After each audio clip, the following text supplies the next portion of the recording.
Весь наш народ вновь поведут победоносную Отечественную войну за Родину, за честь, за свободу. Iran has done it again. American sanctions in the modern world mean nothing, especially with friends like Russia. The spectacular news of Iran's plans to purchase Mi-28, Su-35 and Yak-130 from Russia is now confirmed. This move will now strengthen ties between the Muslim world and Orthodox Christianity, which has already got Washington worried. The news was confirmed by Iranian Defense Minister General Sayyid Mehdi Farhi at a time where Iranian-backed group HAMAS have forced Israel to negotiate. The Middle East is indeed changing. Only a couple of months ago, Netanyahu stood in front of the United Nations with a map he referred to as the New Middle East.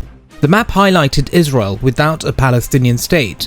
But with the special operations conducted by Hamas recently, it's guaranteed that there will indeed be a new Middle East, a fairer one, without the Netanyahu regime and in time, without the apartheid entity. Iran will now receive a supply of Su-35 fighters, Mi-28 attack helicopters, which is also known as the Night Hunter, fitted with missiles and has been used in the conflict with Ukraine, with remarkable results. Iran will also receive the Russian-made Yak-130 training aircraft too. This is a major move for Iran.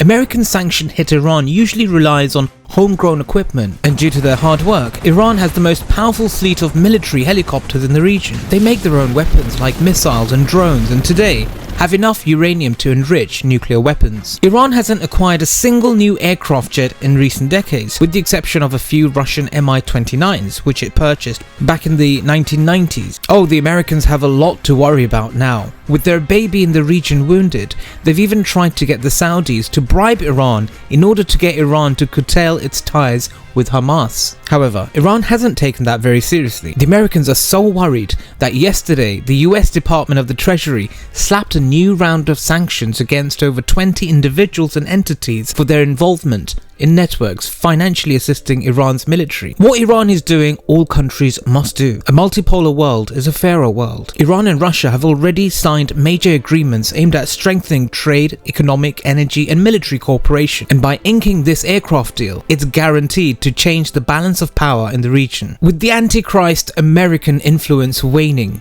can America continue to blame Iran, Russia and China, especially when the Americans have never ended conflicts but managed them for their own benefit, like we see in Ukraine with all the weapons being sold to American contractors, Northrop Grumman, Raytheon, Pratt & Whitney and Lockheed Martin. Those US military contractors have strong relationships with American allies and partners around the world, and those American contractors only last year sold something in the region of $50 billion in US weapons. So why shouldn't Russia use Ukraine as a battlefield to advertise its aircraft, to sell to Iran, to sell to other countries in the region? Russia and Iran naturally share the same perspective on many global issues and affairs. The two countries are tied by shared risks from the collective West, the Anglo-Saxon Empire, who pose a danger to both Iran and Russia. With Iran buying Russian weapons, it will set precedent for other Muslim nations to do the same, if they have the balls. Thanks for listening to the Independent Islamic Republic. Have a wonderful night.